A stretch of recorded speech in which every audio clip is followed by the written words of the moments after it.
வந்து solar system, சூரிய குடும்பம். இதுக்கு இன்னொரு பேர் கூட இருக்குது, யூனிவர்ஸ்.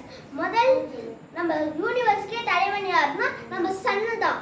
அதுக்கப்புறம் ஃபர்ஸ்ட் கிரகம் எதுனா மெர்க்குரி, செகண்ட் பிளானட் எதுனா வீனஸ், தேர்ட் பிளானட் நம்ம Earth, fourth planet Mars, fifth planet வந்து ஜூபிட்டர், சிக்ஸ்த் பிளானட் வந்து நம்ம சாட்டர்ன், செவன்த் பிளானட் வந்து நம்ம யூரினஸ், எய்த் பிளானட் வந்து நம்ம நெப்டியூன். இப்போ வந்து நம்ம கிரக நம்ம பிளானட் ஒத்து இப்போ நம்ம மெர்க்குரி, வீனஸ் இது மாதிரி என்ன பிளானட்டுக்கு போனால் நம்மளுக்கு ஆக்சிஜன் கிடைக்காது. ஏன்னா அங்கே செடி கொடி மரங்கள் இல்லை.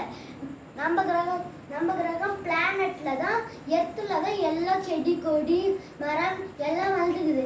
இப்போ நம்ம பேசி போனாலும் ஆக்சிஜன் கிடைக்காது. அதனால பேஷூட் போட்டுன்னு போனோம். இப்போ வந்து நான் ஒன்று சொல்ல பாருங்க, மெர்க்குரி வந்து ரொம்ப சூடான கிரகம். அது வந்து சன்னுக்கு ஃபஸ்ட்டே இருக்கிறனால அது கொஞ்சம் சூடாக இருக்கும். மார்ஸ் வந்து ரெட் பிளானட், அது உங்களுக்கு எல்லாருக்குமே தெரியும் கிடையாது.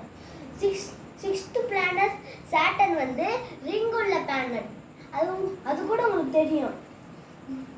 இப்போ நெப்டியூன் வந்து இப்போ சன் வந்து இங்கே இருக்குது, நெப்டியூன் வந்து லாஸ்ட்ல இருக்குது. எல்லா பிளானட் லாஸ்ட் 8வது பிளானட்.